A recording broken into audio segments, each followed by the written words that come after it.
ഇനി അങ്ങോട്ട് തെരഞ്ഞെടുപ്പ് കാലമാണ്. തെരഞ്ഞെടുപ്പ് കാലമാകുമ്പോഴാണ് പ്രധാനപ്പെട്ട മുന്നണികൾക്കകത്ത് നിന്ന് ചെറു ഘടകകക്ഷികളൊക്കെ തന്നെ കൂടുവിട്ടിട്ട് മറ്റെവിടെയെങ്കിലുമൊക്കെ ചേക്കേറാനുള്ള ശ്രമം നടത്തുന്നത്. ഇപ്പോൾ LDFന്റെ ഭരണം 26 ഭരണം കിട്ടില്ല എന്നൊക്കെയുള്ള പൊതുവായ ഒരു ധാരണ. അങ്ങനെ വരുമ്പോൾ ഈ ചെറു ഘടകകക്ഷികൾക്കൊക്കെ തന്നെ കൂടുമാറ്റം ഉണ്ടാകുക സ്വാഭാവികമാണ്. കാരണം ചെറു ഘടകകക്ഷികൾക്കൊക്കെ അവരുടെ നിലനിൽപ്പെന്ന് പറയുന്നത് ഭരണത്തിൻ്റെ നിഴലിൽ മാത്രമാണ്. ഭരണമില്ലെന്നുണ്ടെങ്കിൽ അവർ തീർന്നു എന്നാണ്. പ്രത്യേകിച്ച് ഏകാംഗം കക്ഷികളായിട്ട് നടക്കുന്നവരൊക്കെ, ഇപ്പം കടന്നപ്പള്ളിയോ അല്ലെന്നുണ്ടെങ്കിൽ ആന്റണി രാജു, ഇങ്ങനെയൊക്കെയുള്ള പാർട്ടിക്കാർ. കേരള കോൺഗ്രസിനെ സംബന്ധിച്ചിടത്തോളം അത് പ്രശ്നം ഉണ്ടാക്കുന്നില്ല. കാരണം അവരൊരു പ്രബലമായ പ്രാദേശിക പാർട്ടിയാണ്. കേരള കോൺഗ്രസ് ഒറ്റയാൾ പട്ടാളങ്ങളും ഉണ്ട്. പക്ഷേ മാണിയും ജോസഫും പ്രബലമായവരാണ്. ജോസഫ് UDF അല്പം നിർജീവമായിട്ട് നിൽക്കുന്നു. പക്ഷേ കേരള കോൺഗ്രസ് മാണിയാണ് വളരെ സജീവമായിട്ട് നിൽക്കുന്നത്. ഏത് ഭരണകാലത്തും കേരള കോൺഗ്രസ് ഉണ്ടായിരിക്കും. കേരള കോൺഗ്രസ് ഇല്ലാതെ ഒരു ഭരണവും മുമ്പോട്ട് പോയിട്ടുമില്ല. പിന്നെ അതുപോലെയുള്ള ഒരു ഘടകകക്ഷി എന്ന് പറയുന്നത് ലീഗാണ്. ലീഗ് ഇപ്പോൾ UDFനകത്തെ ഏറ്റവും വലിയ കക്ഷി കൂടിയാണ്. കോൺഗ്രസിനേക്കാളും മുകളിലേക്ക് വരെ പോകുന്ന തരത്തിൽ കാര്യങ്ങൾ മാറിക്കൊണ്ടിരിക്കുകയാണ്. ഈ വരാൻ പോകുന്ന നിയമസഭാ തെരഞ്ഞെടുപ്പ് അതിന് തൊട്ടു മുമ്പിലാണ്, അതായത് 2025 അവസാനം തദ്ദേശ തെരഞ്ഞെടുപ്പും കൂടി നടക്കുകയാണ്. അപ്പോൾ ഈ തദ്ദേശ തെരഞ്ഞെടുപ്പിൻ്റെ സമയത്ത് ഈ ചെറു ഘടകകക്ഷികളൊക്കെ തന്നെ സീറ്റുകൾ കൂട്ടിച്ചോദിക്കും. അവിടെ അത്തരത്തിലുള്ള ബാർഗൈനിങ് നടത്തും. അത് കിട്ടാതെ വരുമ്പോൾ ആ ഒരു പ്രശ്നത്തിൻ്റെ പേരിൽ മുന്നണി മാറ്റം ഉണ്ടാവുക സ്വാഭാവികമാണ്. നമുക്കറിയാം 2021 ജോസ് കെ മാണി വിഭാഗം UDF വിട്ട് LDFലേക്ക് വന്നു.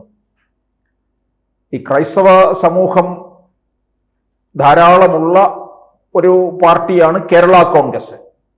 അതുകൊണ്ട് തന്നെ കേരള കോൺഗ്രസിനെ കൂടുതൽ അടുപ്പിച്ച് നിർത്തുകയും ചെയ്യും. അവരിങ്ങോട്ട് വന്നപ്പോഴാണ് CPIക്കൊരു ഭയമുണ്ടായിരുന്നത്, അവരുടെ രണ്ടാമത്തെ സ്ഥാനം പോകുമോ എന്നുള്ളത്.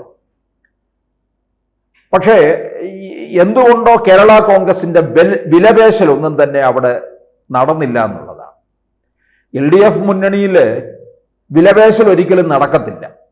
CPM ചവിട്ടി താഴ്ത്തിക്കളയും.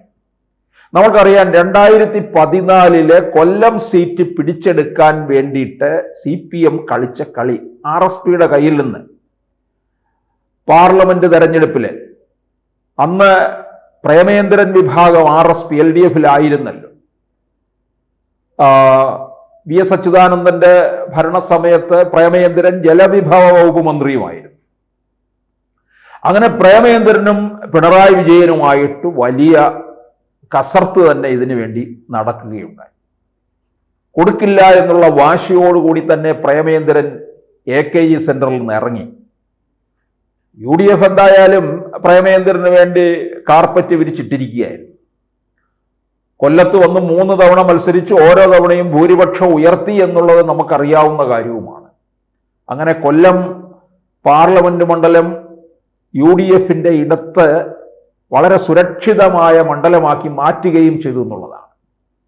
ഇപ്പോൾ 2026 LDFന് അനുകൂലമായ സാഹചര്യമല്ല എന്നൊക്കെ പൊതുവെ രാഷ്ട്രീയ നിരീക്ഷകരുടെ ഒരു വിലയിരുത്തലുണ്ട്.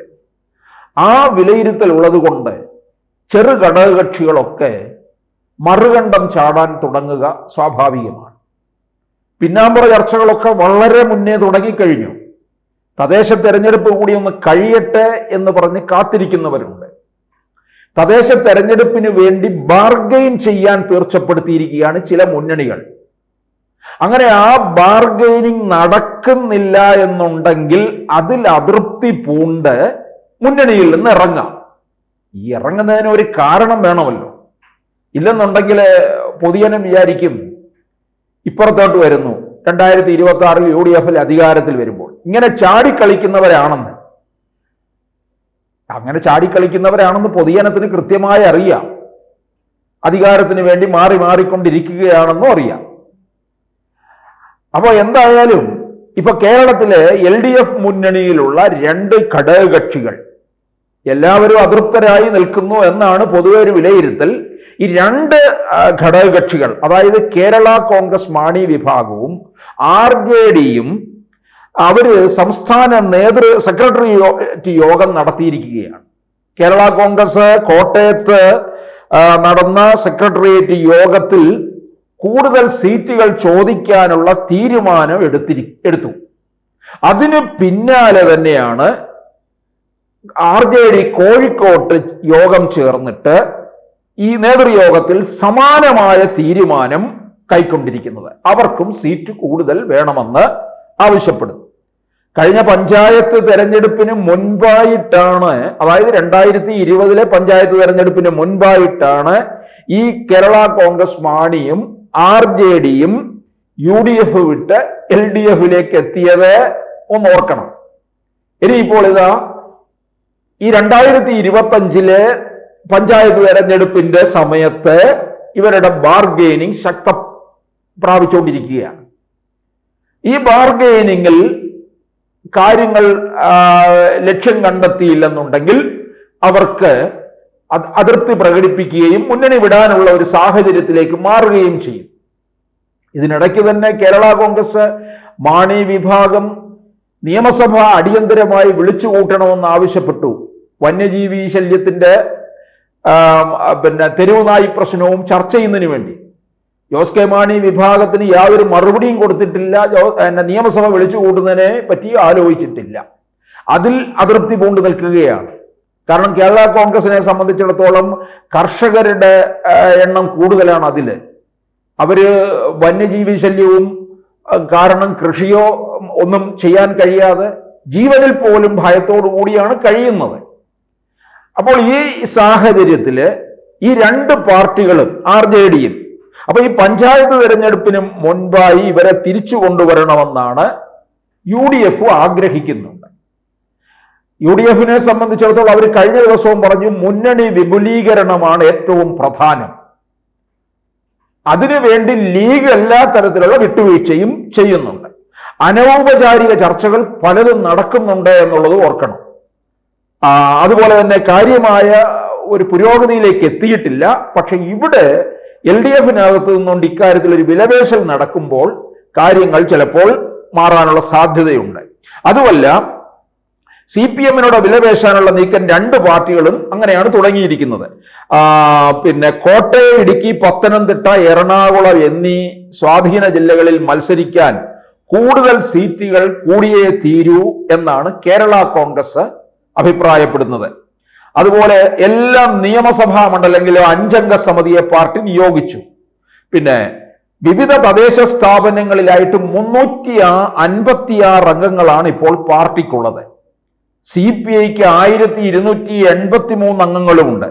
ഇത് വലിയ അന്തരമായിട്ടും വിവേചനമായിട്ടുമാണ് പാർട്ടി കരുതുന്നത്. അപ്പോൾ നോക്കണേ, 2025 പഞ്ചായത്ത് തെരഞ്ഞെടുപ്പിന് തൊട്ടു മുമ്പ് മുന്നണിയിലേക്ക് വന്നതിന്റെ പരിമിതികൾ ഇത്തവണ ഇല്ലെന്നത് കണക്കിലെടുത്ത് മാന്യമായ സമീപനം ഉണ്ടാകുമെന്നാണ് അവരുടെ ഒരു ആവശ്യം. അതുപോലെ തന്നെ ഒരിക്കൽ LDFിന്റെ ഭാഗമായി 400-ലധികം തദ്ദേശ സ്ഥാപനങ്ങൾ ഉണ്ടായിരുന്ന RJDക്ക്, അന്ന് അവർ ജനതാദളായിരുന്നു, ഇപ്പോൾ 88 അംഗങ്ങൾ മാത്രമാണുള്ളത്. മന്ത്രിസ്ഥാനമോ രാജ്യസഭ ലോക്സഭാ സ്ഥാനങ്ങളോ നൽകാത്ത CPM പഞ്ചായത്ത് തെരഞ്ഞെടുപ്പിൽ കൂടി തഴഞ്ഞാൽ RJDയുടെ കാര്യം അവതാളത്തിലാകും. അതുകൊണ്ട് പാർട്ടി മുന്നണി വിടണമെന്നുള്ള ഒരഭിപ്രായം ശക്തമായി തീർന്നിരിക്കുകയാണ്. അപ്പോൾ എന്തായാലും LDF മുന്നണിയിൽ നിന്ന് 2 ഘടകകക്ഷികൾ പുറത്തേക്കുള്ള വരവിന് തയ്യാറെടുത്തു കഴിഞ്ഞു എന്നുള്ളത് വ്യക്തമായി. അത് കേരള കോൺഗ്രസ് മാണി വിഭാഗവും RJDയുമാണ്.